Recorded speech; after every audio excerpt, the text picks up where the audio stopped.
태극신검 이해를 시작하겠습니다. 여기서부터 하면 되죠. 태극신검에는 어떤 기능이 있었나요? 자기 자신을 신검을 이용해서 찾는 기능이 있다 그랬죠. 이어지는 부분이죠. 자기 자신을 파악하고자 하면 신검을 깊이 있게 수련해야 합니다. 저번 시간에 뭐라 했나요?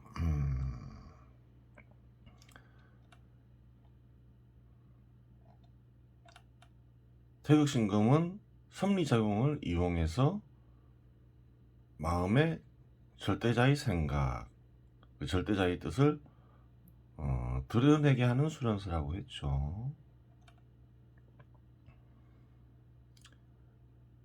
마음엔 무엇이 주로 드러나나요? 인간의 육체에 바탕한 생각에 의해서 형성된 마음이 보통 드러나죠. 하지만 영혼이 절대영과 결합을 하면 마음에 절대자의 생각이 드러날 수 있다고 얘기했죠. 인간의 육체에 바탕한 마음에서 절대자의 생각이 가려진 절대자의 생각이 드러나는 거죠. 절대자의 뜻이겠죠. 절대자의 뜻을 계속 키우면 그래요. 절대자의 마음이 점점 크게 드러나겠죠. 보통 이것을 무엇이라고 하나요? 기독교식으로 얘기하면 하늘나라가 되는 것이고, 마음에 형성된 하늘나라이고, 또 도교식으로 얘기하면 내단이 되는 거죠.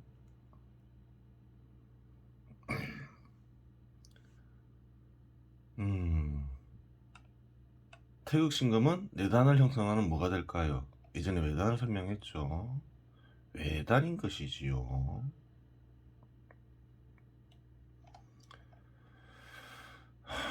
절대자의 생각은 뭐가 될까요? 생각은 그래요. 신검으로 표시할 수도 있고 신검으로 규정할 수도 있죠. 절대자의 생각이 인간의 생각으로 변해서 나타날 수가 있다 했죠. 그래요.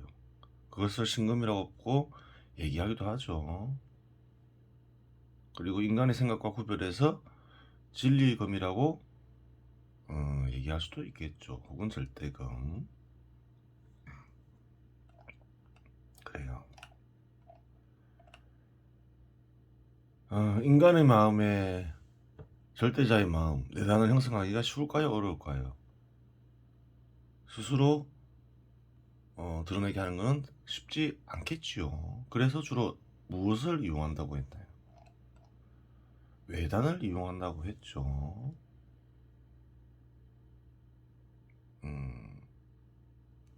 그럼 태극신검의 준하는 외단이 있느냐? 외단이야 있겠죠. 근데 태극신검의 준하는 외단은 그렇게 많지는 않겠죠. 왜 그런가요? 이러한 비법은 고대부터 있었죠.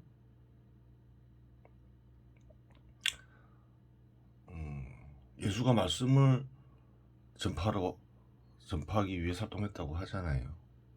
그것은 무슨 말인가요? 외단을 전달하기 위해서 왔다, 뭐 이렇게 볼 수도 있는 거죠.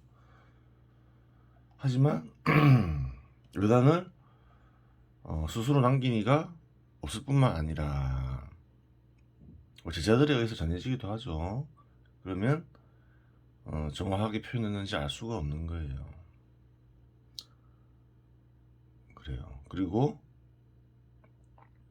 고대부도 전해졌는데 외단은 그렇게 쉬운 말로 쓰여진 게 아니에요. 굉장히 어렵게 쓰여져 있죠. 고대에 남겨진 거기 때문에 현대인들에게 감각적으로 맞지도 않죠. 그래서 그것이 설사 외단이라도 하더라도 현대인들에겐 되게 어렵게 느껴질 수가 있고 감각적으로 맞지가 않아요. 그게 썩 좋은 외단은 아니라는 거예요, 현대인들에게. 그래요. 자기 자신을 파악하고자 하면 신금을 깊이 수련해야 한다. 그래요. 절대자의 생각을 통해서 자기 자신을 드러내게 할 수 있는 거죠. 뭔가 정보가 의식에 주어지더라도 신금이 수련이 얕으면 무아에서 창조와 파멸이 제대로 일어나지 않아 언어나 그림과 같이 사람이 인식할 수 있는 표상으로 제대로 표현할 수 없기 때문입니다. 그래요.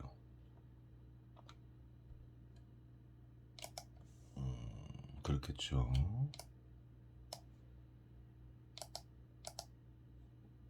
신금에 어떤 미능이 있다는 거예요? 뜻을 사람이 인식할 수 있는 언어나 표상으로 변형시킬 수 있는 기능이 있는 거죠. 언어나 표상으로 표현하더라도 여러 개의 글이나 표상으로 남기기가 힘들지요. 그래요.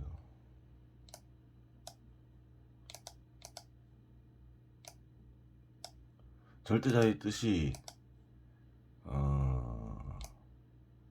그림, 말, 소리나 표상으로 나타나겠죠. 대부분 인간들에게. 그것이 절대자의 뜻인지 아닌지는 모르지만 그래도 우연히 포착해서 남겨놨어요. 하지만 그것을 제대로 인식할 수 있게끔 관념이나 아니면 표상으로 제대로 된 그림이나 그런 것으로 표시하기 어렵겠죠. 신금을 깊이 수련하지 않아서 마음의 작용이 약하면 그 얘기를 하는 거죠. 이런 경우 본인이 언어나 표상을 만들어내지 못하니 본인의 뜻과 통하는 다른 사람들의 언어나 표상을 이용하게 됩니다. 진리나 진실, 절대자의 뜻을 찾으려는 인간들은 많지요. 그런 이들은 어떤 견해를 진리라고 주장하고, 그렇죠. 그 견해를 주장한 이를 스승으로 여기는 경우가 많죠. 그래요. 그런 견해가 본인의 뜻과 완전히 일치하기는 어렵겠죠. 그 말을 하는 거예요. 사람들은 자기의 뜻을 다른 사람의 언어를 통해서 생각하고 얘기를 한다는 거예요. 그러한 방식으로는 자기 자신을 파악하는 데에는 한계가 있지요. 한계가 있는 거예요. 자칫 잘못하면 타인의 꼭두각시가 될 수도 있겠지요. 다른 사람의 언어나 표정의 경우 뜻이 통하여 생활하였겠지만 그 언어에 담긴 뜻이 본인의 뜻과 완벽히 일치하지 않을 수 있기 때문이지요. 그래요.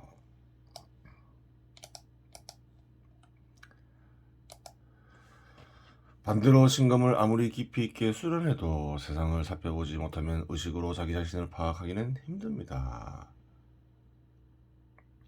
받아들인 것이 없으니 만들 것이 없지요.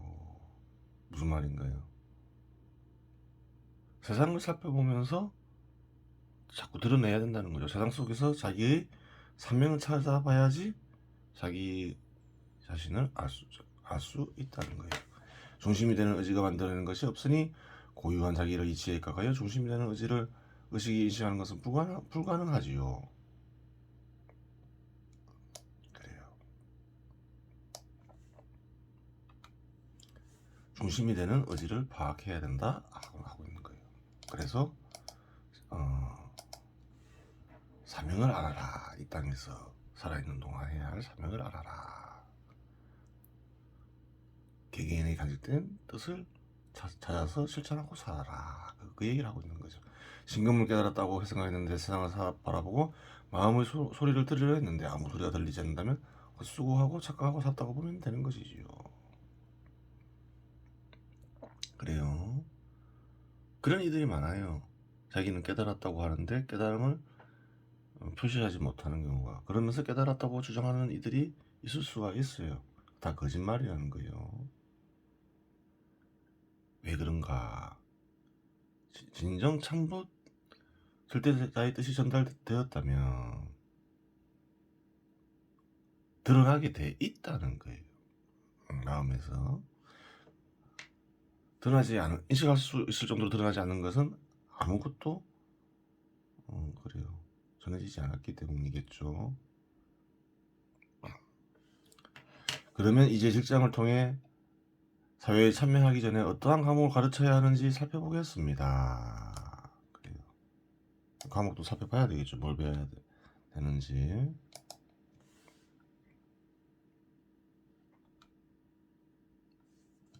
살펴봐야겠어요.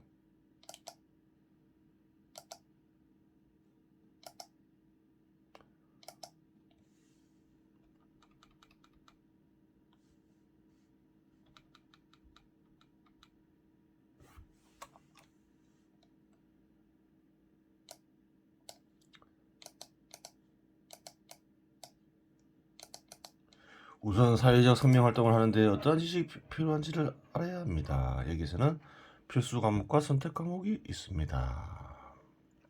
사회 속에서 인간은 생존을 위해서 혹은 자기 발전을 위해서 활동하고 살죠. 필수 과목 국어, 수학, 기하학, 의학, 태극, 신금 내지 그에 준하는 수련법. 국어. 그래요. 예전에는 언어를 글자를 모르는 애들도 많았지만 문명이 발전한 곳에서 그래요. 표시할 수 있는 언어를 하나 정도는 익혀야 되겠죠. 수학도 익혀야 되겠죠. 모든 지식에서 수학은 이용되잖아요. 기하학. 요즘 기하학은 수학이 포함돼서 가르치고 있죠. 의학.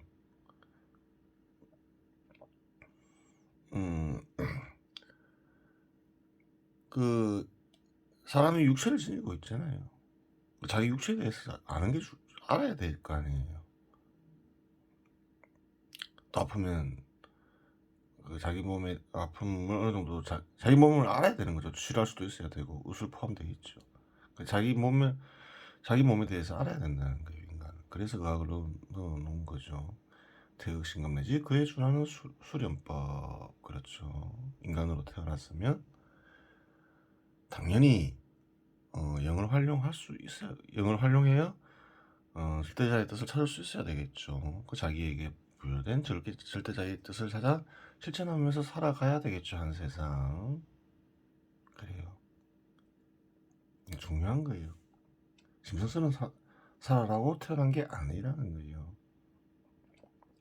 선택 과목 외국어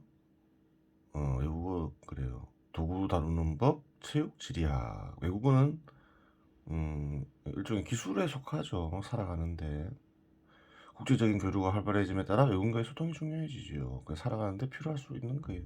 한국에서는 그래요. 국어처럼 영어를 가르치죠. 왜 그런 거예요? 살아가는데 중요하다 생각하니까 가르치겠죠. 도구 다루는 법. 그래요. 도구 다루는 것도 일종의 기술이죠. 뭐, 컴퓨터를 가르칠 수도 있고. 그래요. 여러 가지 도구들을 가르칠 수가 있는 거죠. 그래요. 체육. 스포츠 중심이라고 되어 있죠. 잘 봐야 되는 거예요. 스포츠 중심은 꼭 익혀야 되는 건 아니에요. 가르쳐야 될 이유는 없는 거예요. 스포츠는 즐기기 위해서 하는 거죠. 학교에서 특별히 필수 과목으로 가르칠 이유는 없죠. 즐기고 싶으면 개인적으로 스포츠를 배워서 즐기면 되는 거죠. 알아서 하겠죠. 학교에서 가르칠 이유는 없다는 거예요. 지리학 마찬가지겠죠. 관심 있는 사람은 배우면 된다는 거예요. 또한 문명의 발전을 위한 지식이 필요하겠죠. 여기서 또 필수 과목과 선택 과목이 있죠. 또 문명의 발전을 위해서 또 필수적으로 배워야 될 게 있다는 거예요. 물리학, 화학, 생물학. 일종의 과학이죠. 원래는 예술이 있었는데 잘못된 거죠.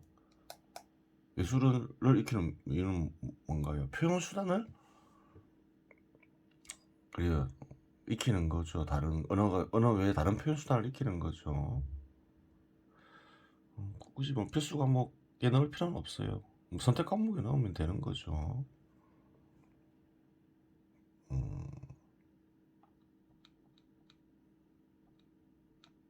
그리고 체육. 군사훈련 중심이라고 되어 있죠. 이건 넣어야 되는 거예요. 남자건 여자건 기본적으로 군사훈련을 받아야 돼요. 전 세계는 많은 국가들로 이루어져 있죠. 국가들 간의 전쟁이 일어날 수 있겠지요. 그래서 군사훈련을 해야 된다는 거예요. 그 육체를 단련하는데 군사훈련을 통해서 육체를 단련해야 되겠죠. 왜 이걸 이렇게 얘기를 하나요? 전 국민이 군사훈련을 받아서 군인화돼 있으면 그러한 나라는 침략하기가 어려워요. 정부가 전투에 패하더라도 전쟁에서 이긴 나라가 정복해서 지배해야 되잖아요. 근데 전 국민이 군인화돼 있으면 그런 나라를 지배하기는 어렵겠죠. 그래요. 전쟁이 있는 한 그래요. 군사훈련은 중요한 거예요. 그 대한민국에서는 그래요. 저기 북한 핵도 개발하고 항상 남침의 위험이 있죠. 남자들은 의무적으로 군대를 가고 있어요. 전국 남자 여자 가릴 거 없이 원래는 군사훈련을 다 받아야 되고 군사훈련을 끝내놔야 돼요. 남자 여자도 군대를 가야 되겠죠. 그러면 어떨까요? 군사훈련을 끝냈으니 군대에 가서 따로 군사훈련을 받을 필요가 없겠죠. 그리고 남자 여자가 다 같이 군대를 가게 되면 그래요. 인원이 그래요. 많아지니까 복무 기간도 짧아지는 거예요. 군사훈련 기간도 빠지고 복무 기간도 빠지고 그래요. 남녀 평등도 실현되고 그 좋은 거예요. 선택 과목 뭐 지구과학, 응용과학, 역사, 예술이죠. 역사는 좀 말이 길게 나와 있죠. 역사는 사회의 흐름인데 사회에는 경제, 정치, 예술, 종교, 교육 능력 등이 포함되어 있기 때문에 역사책을 만든다는 것은 대단히 힘든 작업이죠. 그렇겠죠. 모든 영역을 그래요. 시대별로 쭉 그래요. 설명해야 되겠죠. 또한 사회 흐름을 담담하게 객관적으로 기술하면 많은 깨달음을 얻을 수 있을 것인데 현 시대에서는 주관적으로 역사를 기술하려고 하기 때문에 깨달음을 고사하고 배우는 이에게 해가 끼치지 않으면 다행이라고 하겠습니다. 그래요. 역사를 선전선동에 많이 이용하죠. 한국에서도 그런 일이 심하죠. 그러면 배울 필요가 없는 거예요. 원칙상 역사는 필수 과목에 포함되는 것이 올바르겠으나 제대로 가르치지 않으면 해악만 되고 올바르게 가르치는 것은 진리에 대한 갈망이 일반적이 되는 상황이 되는 곳에서나 가능하며 범위가 지나치게 광범위하여 학생들을 고달프게 함으로 선택 과목으로 분류하는 것이 바릅니다.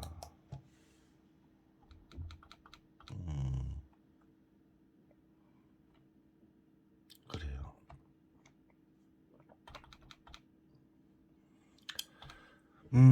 역사를 통해서 섭리를 찾고 진실을 찾을 수 있겠죠. 그리고 섭리를 이용할 수 있는 방법을 찾을 수 있어요. 그러한 시각으로 역사를 이거를 쓰는 대학이죠. 뭐 특별히 다른 목적이 개입하는 걸 싫어하는 함을 알 수 있는 거예요. 그래요. 복지에 대하여 교육을 전적으로 공적인 부분에 담당해야 한다고 이거를 쓰니가 복지주의라고 생각할 수 있는데 이거를 쓰니는 현 시대 사람들이 생각하는 복지주의하고는 거리가 멀지요. 비용을 공적에서 담당하냐 사적에서 담당하냐 공적으로 담당할 수도 있겠죠. 군대를 그 무장을 개개인이 해서 개개인이 하느냐 아니면 정부가 군대를 가짐으로써 독점적으로 하느냐 근데 그래요. 정부가 독점적으로 해야 된다 해서 복지주의자라고 말할 수는 없는 거죠. 같은 이치지요. 현 시대 사람들이 주로 생각하는 복지에는 자비와 사랑이 담겨있는 것처럼 보이지만 악과 결합되어 있습니다. 이건 뭘 생각해서 만들었까요? 요즘에는 정부가 국민들의 삶을 책임져야 된다는 말을 많이 하잖아요. 맞는 말일까요? 그것이 이제 복지의 바탕이 되는 거죠. 그건 그릇된 생각이죠. 그릇된 복지에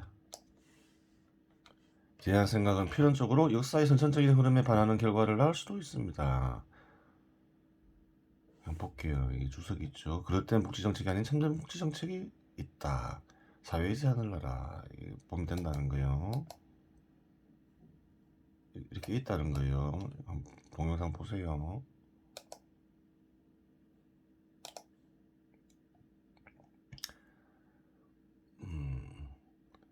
선천적인 흐름의 결과 계획을 해야 하는 상황에서 계획을 저지하는 계기가 될 수 있기 때문이다. 예를 들어 자연적으로 출산율이 줄고 있는데 지원을 통해 출산율을 억지로 높인다고 가정해 보겠습니다. 미래 직업수가 줄어드는 경우 직업을 구하지 못하는 사람들이 많아지면 사회 혼란에 불가피한 것이지요. 인구라는 것은 어느 정도 직업 절대자께서 알아서 조절하는 것인데 함부로 얕은 지식으로 건드리는 것이 아닌 것이지요. 예전에 인구에 대해서 살펴봤죠. 직업이 인구를 결정짓는 핵심 요인이죠. 직업이 줄어들 수 있어요. 그러면 인구도 그냥 걸맞춰서 줄어들어야 돼. 줄어드는 게 합당할 수 있는 거지요. 그래요. 그 얘기를 하는 거예요. 오히려 정의롭게 자금을 배분하는 것이 사회에 더 유익하다는 것이지요. 무슨 말일까 이렇게 생각할 수 있죠. 자금이 풍부하더라도 복지정책이 아닌 자비와 사랑정책에 입각해 자금을 투입해야겠지요. 자비와 사랑정책의 자세한 내용은 이상 국가에서 다루도록 하겠습니다. 복지정책은 어떤가요? 복지를 주장하면 좌파하고 복지를 반대하면 우파인가요? 그건 아니겠죠. 문명이 발전하면 복지정책이 부각될 수가 있어요.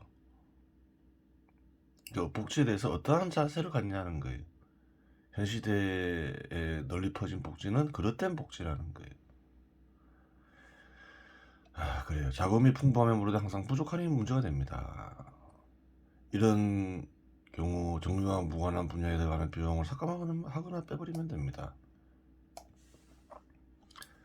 문명이 아무리 발전해도 정부 예산이 부족한 것처럼 보이죠. 그 왜 그런가요? 정부가 역할을 늘리기 때문이죠. 과거에 고대 농민국가가 하던 역할만 하면 부족할 리가 없죠. 그 역할에 대해서도 생각을 해봐야 되는 거예요. 예를 들어 정부가 문화단체에 지원해 준다고 하는데 이는 하지 않더라도 상관없지요. 한국에서는 문화단체에 지원을 많이 하죠. 근데 이거를 이는 할 필요가 없다는 거죠. 아니 아마 이거를 이는 그래 생각했던 것 같아요. 사회 구성원들을 차별할 필요는 없다. 어느 산업 분야에 종사하든 간에 그렇게 생각하는 거죠. 그렇게 생각하는 거죠. 문화산업에 종사하면 소중하고 문화산업에 종사하지 않으면 덜 소중하고 그런 건 없다는 거예요. 문화에 종사하는 사람들도 활동을 통해 소득을 얻는 것이 정의 원칙에 맞기 때문입니다. 그 당연하겠죠.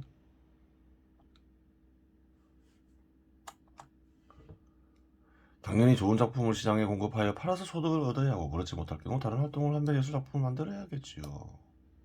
그래요. 누구나 그렇게 살아야 된다는 거예요. 물론 자금이 풍부할 때에는 지원할 수도 있겠지만 생존에 허덕이는 빈민이 존재하는 사회라면 그런 정책 역시 악에 입각한 정책이라고 하겠습니다. 빈민이 있으면 빈민을 먼저 지원하는 게 맞겠죠. 그 얘기를 하는 거죠. 예언 3. 문명이 발전함에 따라 교육은 공적인 영역에서 전적으로 부담하게 된다. 인간들이 정의 실체와 교육 능력의 사회적 기능을 알게 되면 교육 능력은 완전히 공적 영역으로 분류하게 되기 때문이다. 그렇다고 하여 이것이 사적 영역에서 교육 기능이 완전히 사라지는 것을 의미하는 것은 아니다. 새로운 지식과 기술이 끊임없이 나타나는 상황에서 사회의 발전에 기여하는 바가 있고 사회적 정의에 반하지 않는 지식이나 기술에 대해 사교육을 금지시킬 이유는 없기 때문이다. 그래요.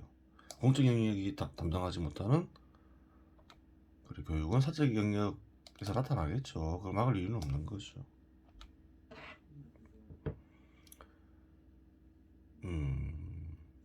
공적 영역에서 교육을 전적으로 담당하기 세금으로 담당한다.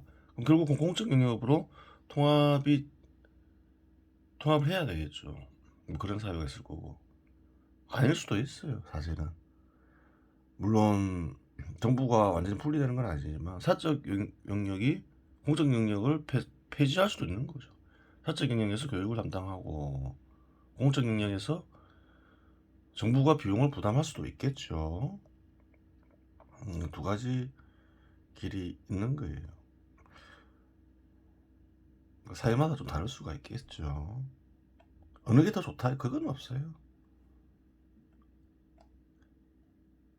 문명이 더욱 발전하면 자비와 사랑을 가르치게 된다. 자비와 사랑이 사회와 인간의 정신을 고도로 발전시키는 운동력임을 알게 되고 절대자와 이어질 수 있는 유일한 의지임을 알게 되기 때문이다. 정의라는 것은 결국 자비와 사랑이 태어나기 위한 일이었음을 알게 된다. 왜 그런가요? 정의를 실현하는 것도 결국은 세상 사람들을 이롭게 하기 위함이죠. 세상 사람들에 대한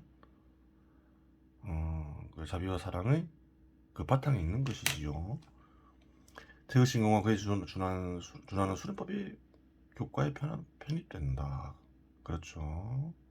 인간으로서 마땅히 영을 활용할 줄 알아야 되겠죠. 큰 복인 거죠. 사람이 그에 대한 인식이 현 시대나 과거에나 별로 없는 거죠. 과거에는 뭐 은밀하게 재생이 전해졌죠. 참된지가 무엇인지 알게 되고 참된지 활용의 중요성을 알게 되기 때문입니다. 참된지에 대해서는 뒤에서 다루도록 하겠습니다. 현재는 성적순위, 암기력, 이해력, 수적 위주로 결정되는 미래는 참된지를 활용한 영과 참된지를 활용한 이렇게 하면 더 맞겠죠. 창조력과 현실과 변화를 현실할 수 있는 산매 능력 성적순위의 결정 요인이 된다고 하게 된다. 이건 뭐 먼 미래 일이겠죠. 산매는 뭔가요? 절대자와 합일한 순간 하여서 절대자의 생각을 드러내는 걸 가리키겠죠. 문명이 고도로 발전하면 사회에 유용한 개념이나 관념을 만드는 것이 개인의 소득과 직결되기 때문에 교육의 중요성은 더욱 커지고 평생교육의 일상화가 진행된다. 경제 영역의 예언과 결합시키는 거죠. 개념이나 관념을 만드는 일이 중요해지면 교육의 중요성도 커지겠죠. 이는 신동과 관련된 것인데 이 부분은 이상국가 편에서 다룰 예정입니다. 그래요. 태극 800음 몸으로 펼치는 태극신검의 극한 무궁의 이치는 전쟁 농로의 확장도 가능합니다. 그렇겠죠. 인간의 육체와 그래요.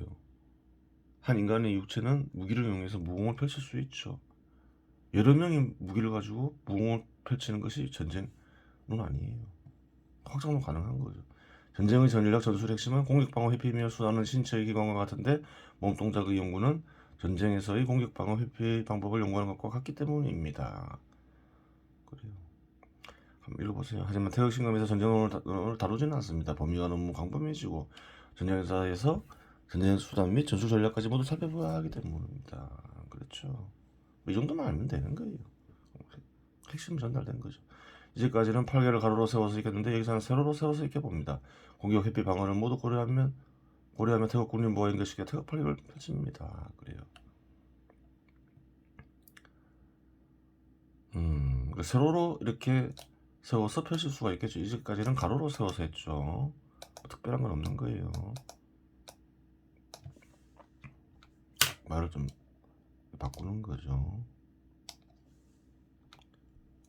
한번 읽어보세요.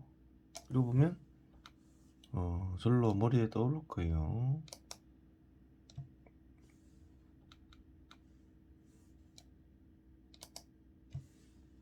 이번 시간은 여기서 마치겠습니다.